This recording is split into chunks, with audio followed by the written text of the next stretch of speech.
He saw a man eating alone at a corner table. He saw a plain dark jacket, a glass of water, a book open beside the bread plate.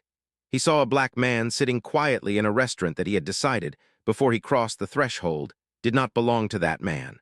What Officer Kevin Brandt did not see was the folded dress uniform in the overnight bag under the table, or the 2 stars sewn onto its shoulders. What he did not see was the Pentagon lanyard looped around the bag's carry handle, or the name stenciled above the breast pocket in the precise block lettering of the United States Army. And what he could not possibly have calculated, as he walked across that dining room toward that corner table with his chest out and his mind already made up, was that the man he was about to remove from his dinner was 3 hours away from chairing a Joint Chiefs briefing, and that the people expecting him to walk through that door were already wondering why his phone had gone to voicemail. He thought he had found an easy problem to solve. He had found the last problem he would ever solve in that uniform. The Alderton is not the kind of restaurant that appears on lists. It does not need to. It occupies the ground floor of a converted textile building in downtown Crestwood, Virginia, 22 miles from Washington, and it has been serving the same unhurried, serious food for 19 years to the same kind of clientele, senior government officials, military brass, lobbyists who have been in the business long enough to prefer conversation to spectacle. The lighting is low. The tables are well spaced. The staff knows when to appear and when not to. It is the kind of place where things are discussed that do not appear in any record, and where the expectation of privacy is so deeply understood that it functions almost as a house rule. On a Tuesday evening in November, the Alderton was running at perhaps 2/3 capacity. The kitchen was midway through the dinner service. A light rain had been falling over Crestwood since 4 in the afternoon, and the windows facing the street were fogged at the edges in the way that makes a restaurant feel like the right place to be. Major General Raymond Acaffer was 59 years old. He had served in the United States Army for 34 years. He had deployed to the Gulf, to the Balkans, to Iraq, twice to Afghanistan. He had commanded a battalion, a brigade, and a division. He had been awarded the Legion of Merit, the Bronze Star with Valor, the Defense Superior Service Medal, and decorations from 3 allied nations whose governments had worked alongside him on operations that were still, in several cases, classified. He had been, for the past 2 years, the Army's Deputy Director of Strategic Operations at the Pentagon, a position that required him to be in a secure facility in Arlington, Virginia, at 8 o'clock the following morning to chair a briefing attended by representatives from 4 branches of the armed forces and 2 intelligence agencies. He was not at the Pentagon tonight. He was at the Alderton, eating dinner alone because he had finished a late meeting at the Pentagon's satellite annex in Crestwood and had not eaten since a working lunch at noon. He was wearing civilian clothes, dark slacks, a charcoal blazer, a plain white shirt without a tie. His overnight bag was under the table. He had planned to walk to the hotel 2 blocks away after dinner and drive back to Arlington in the morning before the briefing. The bag held, among other items, his Army service uniform, neatly folded in a dry cleaning bag, and the Pentagon-issued lanyard that he had removed when he left the annex. He had ordered the roasted chicken and a glass of water. He had a copy of a history of the Korean War open beside the bread plate, as he sometimes did when eating alone, not reading it exactly, but keeping it present, the way certain people keep company through objects rather than conversation. He had been there for perhaps 20 minutes. He had not been given a bill of concern. The trouble began at the host's stand.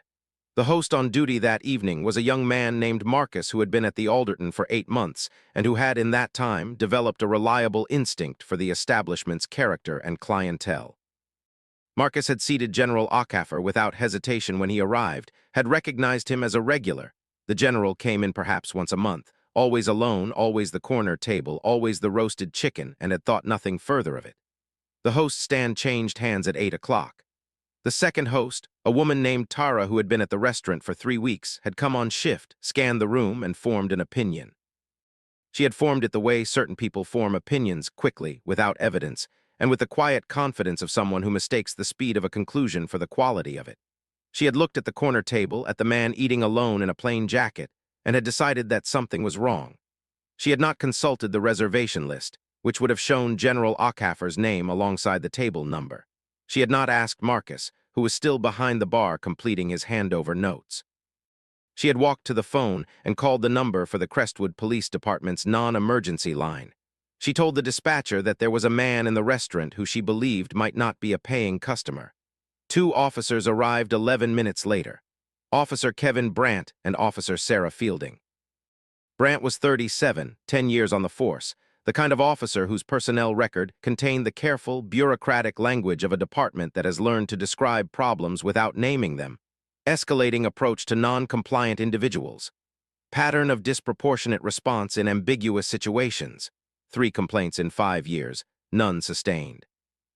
Fielding was 29, 4 years in, and she had known within 60 seconds of Tara's explanation that something was wrong with the call, but she was the secondary on the stop, and she had not yet found the language for what she was looking at.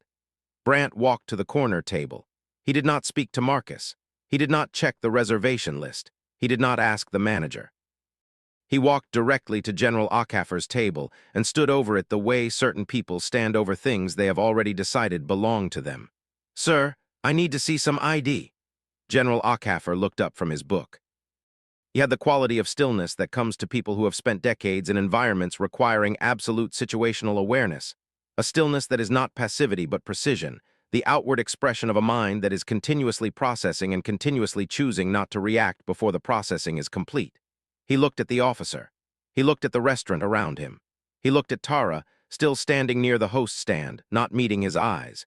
He understood what was happening.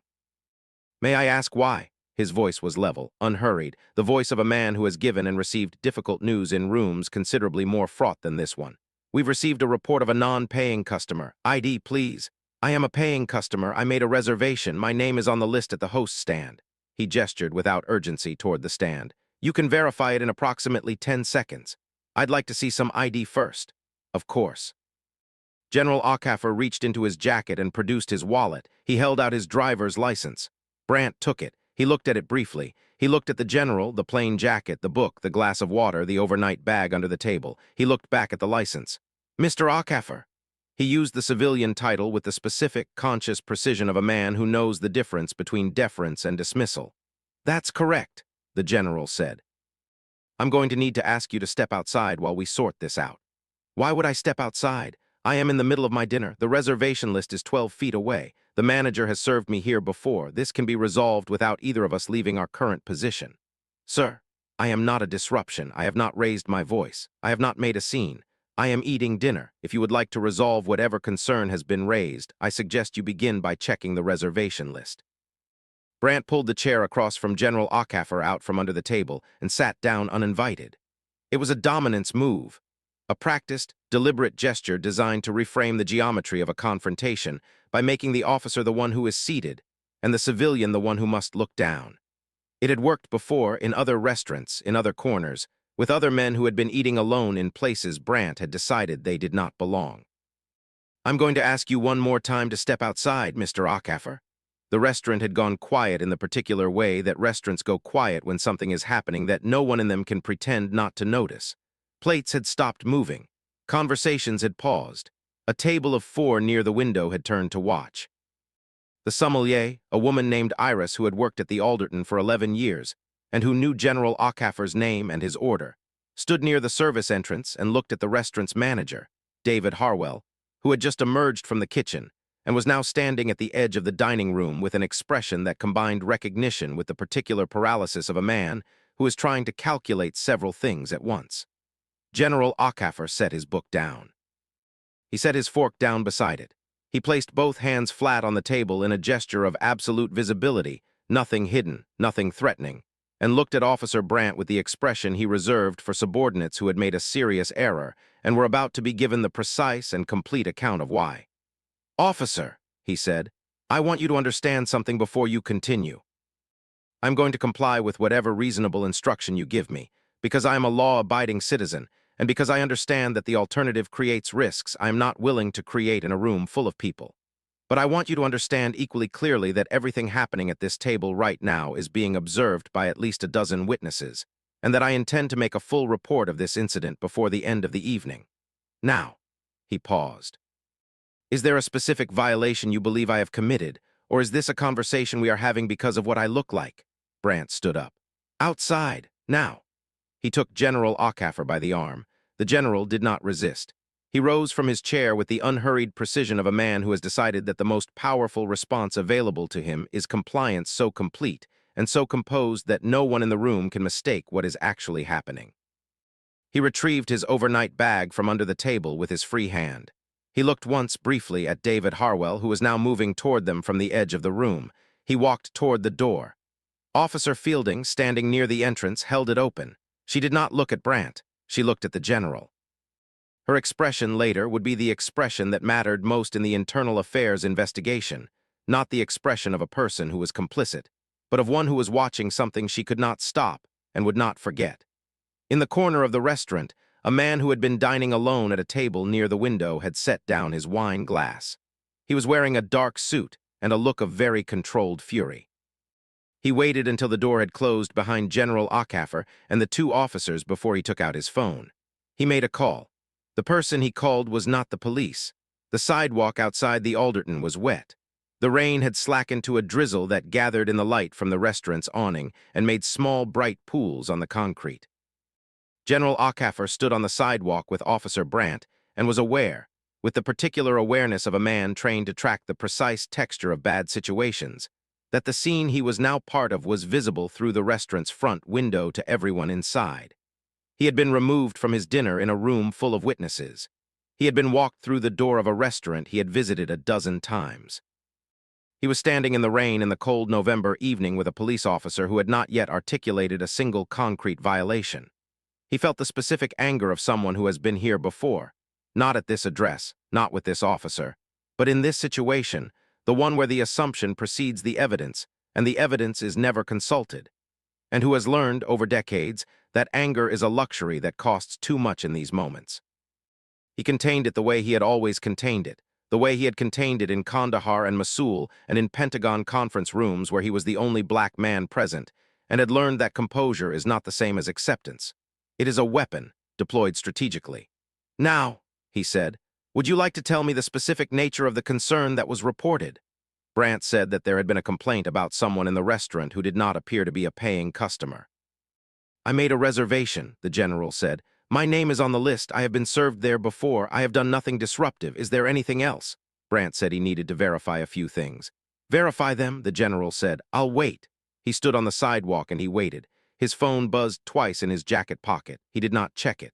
Behind the restaurant's front window, the man in the dark suit was still on his call. 3 minutes after General Acaffer had been walked outside, a black Suburban with government plates turned onto the street from the direction of Route 7. It moved at a speed that was not quite urgency and not quite calm, the specific velocity of a vehicle that has been redirected mid-route by someone with the authority to redirect it. It parked at the curb. The rear door opened. The man who stepped out was wearing a suit, not a uniform. He was 61 years old, broad-shouldered, with close-cropped silver hair and the physical presence of someone who has spent a long time in rooms where physical presence matters. His name was Lieutenant General Conrad Webb, United States Army, retired, 3 stars, former commanding general of the XVII Airborne Corps, currently serving as a senior advisor to the Secretary of Defense, which is a role that occupies an unusual and specifically powerful position between the uniformed military and the civilian defense establishment. He had been at a dinner 2 miles away when his phone rang. He had been at that dinner because he and Raymond Acaffer had served together for 22 years, and he knew every expression on the man's face, and the voice of the man in the dark suit who had called him from inside the Alderton had told him exactly what that expression looked like right now. Lieutenant General Webb walked to the sidewalk. He looked at General Acaffer, at the overnight bag in his hand, at the drizzle on his jacket, at the 2 police officers flanking him. He looked at Officer Brandt for precisely as long as it takes to complete an assessment. Then he said to no one in particular, "Let's have this conversation inside." Brandt said, "Sir, this is an active." "I know what it is," Lieutenant General Webb said. He turned to General Acaffer. "Raymond." "Conrad," the general said. His voice was calm. But there was something in it, a quality of steadiness that is different from composure, the quality of a man who has been holding a very heavy thing for a very long time and has just been given permission to set it down somewhere safe. Lieutenant General Webb looked at Brandt again. "Officer, the man you have removed from that restaurant is Major General Raymond Acaffer, United States Army, Deputy Director of Strategic Operations at the Pentagon. He is here on personal time following a meeting at the Crestwood Annex. He has a reservation which you have not checked. He has not committed a violation which you have not articulated, and he is expected at the Pentagon at 0800 tomorrow to chair a briefing that I can assure you the people attending it are not going to reschedule. He paused. So I am going to ask you very specifically to explain to me the legal basis for the removal of this man from this restaurant. Take your time. I have nowhere else to be, the drizzle continued. The light from the awning was yellow and steady. Officer Brandt said, "We received a report." From whom? The host. Did you check the reservation list? Brandt did not answer that. Did you speak to the manager before approaching this man's table? Brandt did not answer that either. Lieutenant General Webb nodded once, the specific nod of a man who has just received the information he needed and who knows precisely what to do with it. He turned to General Acaffer. "Come back inside. Finish your dinner." He looked at the overnight bag. "I'll join you. I could use a drink." David Harwell, the manager, had been moving toward the host's stand when the two officers walked back in with General Acaffer and Lieutenant General Webb behind them. He had already, in the 8 minutes since the removal, checked the reservation list. General Acaffer's name was in the second slot. Corner table confirmed and dismissed Tara from her shift for the evening and called the restaurant's owner, who had reacted with an unprintable statement followed by the instruction to do whatever was necessary to make this right. He met them at the door. "General Acaffer," he said, "I am deeply sorry. Your table has been held, please." He gestured toward the dining room. General Acaffer walked back to his corner table. The roasted chicken was still there. Iris, the sommelier, had covered it to keep it warm. The book was where he had left it. The water glass had been refilled. He sat down. He picked up his fork. Lieutenant General Webb sat across from him and ordered a glass of whatever the Alderton recommended, which Iris provided with a look that communicated, wordlessly, an entire paragraph's worth of apology on behalf of the establishment. At the front of the restaurant, Officer Fielding was speaking quietly to David Harwell. She was providing her badge number and her supervisor's contact information, which she had decided, on the sidewalk outside, that she was going to provide whether or not Harwell asked for it. She had also made a decision about what she was going to say in her incident report, and it was not going to resemble what Brandt had told her he intended to say in his. Officer Brandt was standing near the host stand saying nothing. He had the look of a man who has arrived at a calculation too late and is doing the arithmetic anyway, the way people sometimes do when they already know what the answer is but cannot bring themselves to stop computing. His phone rang. It was his supervisor. The supervisor had received a call from the duty officer at the Crestwood Annex, who had received a call from a Pentagon number, which had been placed by a lieutenant colonel who worked for the Army's Office of the Judge Advocate General, and who had been reached, in turn, by the man in the dark suit. Who was, it emerged, a retired brigadier general and former JAG officer who had been eating 2 tables away from General Acaffer when the removal took place. Had filmed the last 40 seconds of it on his phone, and had spent the intervening 8 minutes making calls that a retired brigadier general with current relationships at the Pentagon is in a position to make very quickly. The supervisor asked Brandt where he was. Brandt told him. The supervisor said to stay exactly where he was. The call to the Pentagon had been placed at 8:27 in the evening. By 8:59, the Department of the Army's Public Affairs Office had been notified by the Office of the Deputy Director of Strategic Operations that Major General Raymond Acaffer had been removed from a civilian restaurant in Crestwood, Virginia, on no articulable legal basis, by officers of the Crestwood Police Department responding to a complaint from a host who had not consulted the reservation list before calling the police. By 9:14, the Crestwood Police Department's chief of police, a woman named Captain Denise Ibarra, had been reached at home and briefed on the incident by her deputy, who had received the Pentagon call and had called her before doing anything else because the Pentagon call made very clear that this situation was going to require decisions above his pay grade.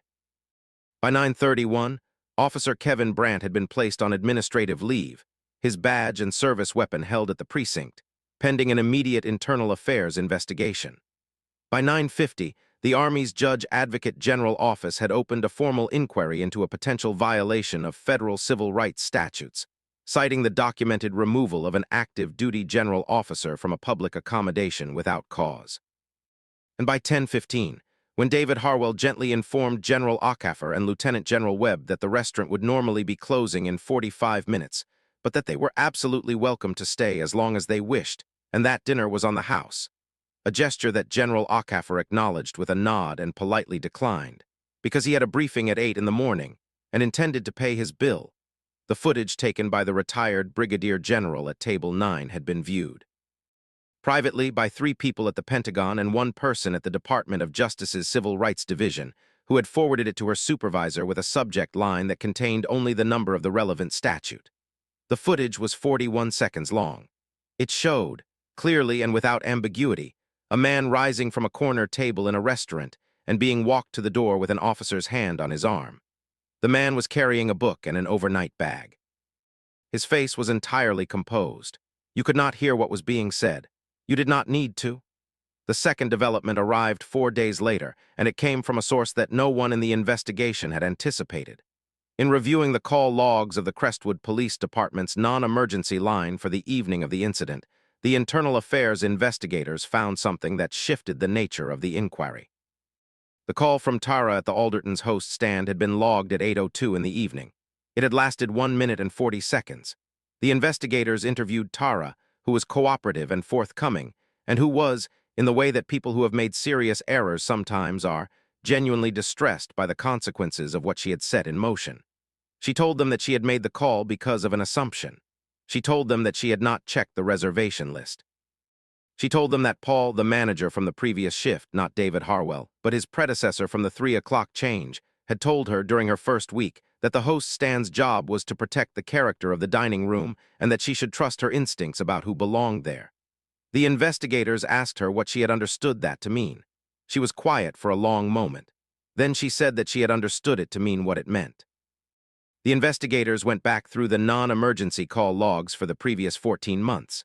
They found 4 prior calls from the Alderton's host stand to the Crestwood Police Department, all of them placed during evening service, all of them describing a variation of the same concern, a guest who appeared not to belong, and all 4 involving patrons who, when the responding officers made contact, were found to be exactly where they were supposed to be.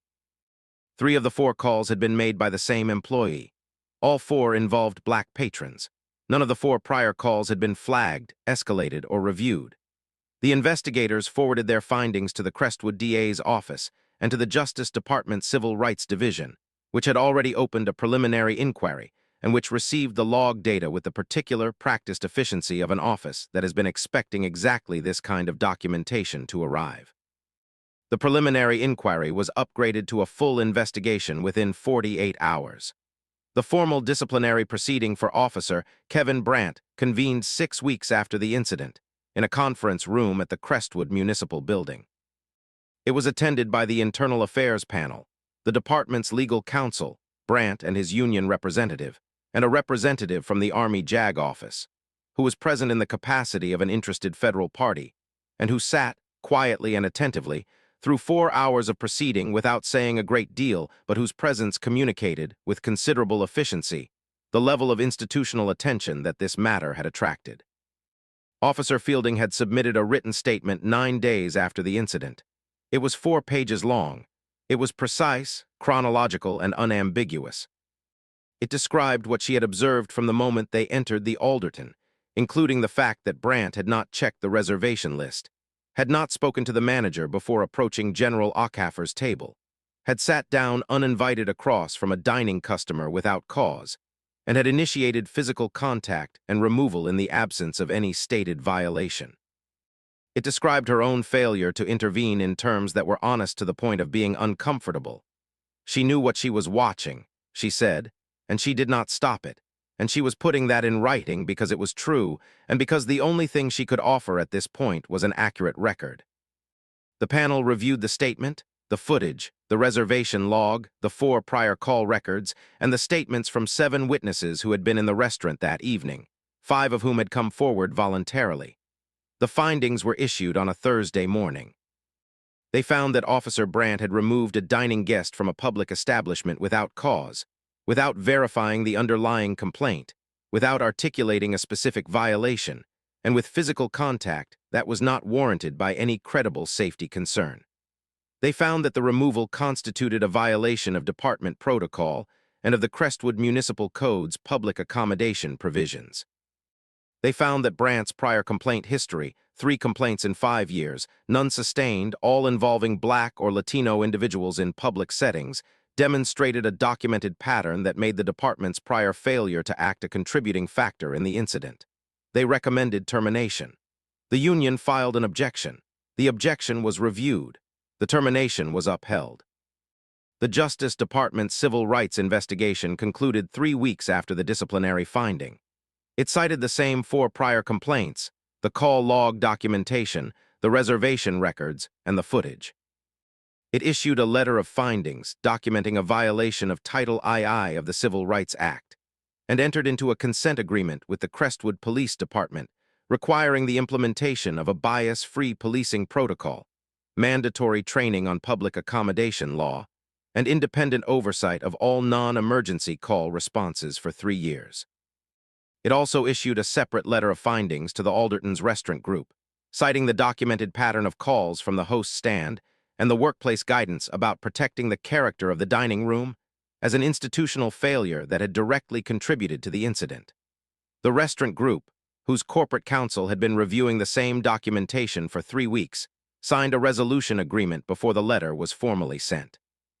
The agreement included a permanent revision of host stand training protocols, the appointment of an independent civil rights consultant, and a formal settlement with General Acaffer, whose terms were not disclosed publicly.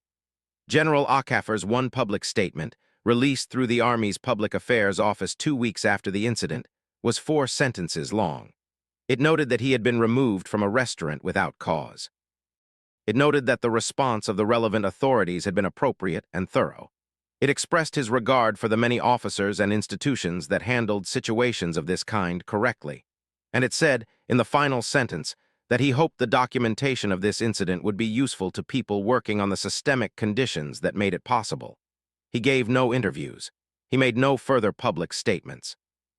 He had a briefing to chair and a command to run and 34 years of work to continue, and he returned to all of it with the same composure he had carried out of the Alderton on a wet November evening, which is to say, completely and without visible remainder. Raymond Acaffer had been, for 34 years, the kind of man that institutions are built around: steady, precise, methodical, the man in the room who has the longest memory and the clearest account of what actually happened. He had spent those years building something, one decision at a time, in the specific, cumulative way that careers in service are built, not through a single dramatic moment, but through the consistent application of judgment under pressure, repeated until the application becomes character. Kevin Brandt had walked into that corner table on a Tuesday evening and had seen nothing of any of that. He had seen a surface. He had acted on it. He had been wrong in the specific, total, documented way that people are wrong when they substitute assumption for evidence and mistake speed of judgment for quality of it. The consequences were proportional. The record was permanent. The pattern it documented, in the call logs, in the prior complaints, in the 4-paragraph guidance about protecting the character of the dining room, did not disappear when Brandt was terminated. It became, instead, the evidentiary foundation for the kind of systemic change that only happens when a pattern is documented with enough precision that the people responsible for the system cannot continue to look away from it. That is what Raymond Acaffer's composure made possible, not the drama of the confrontation, not the arrival of the Suburban with the government plates.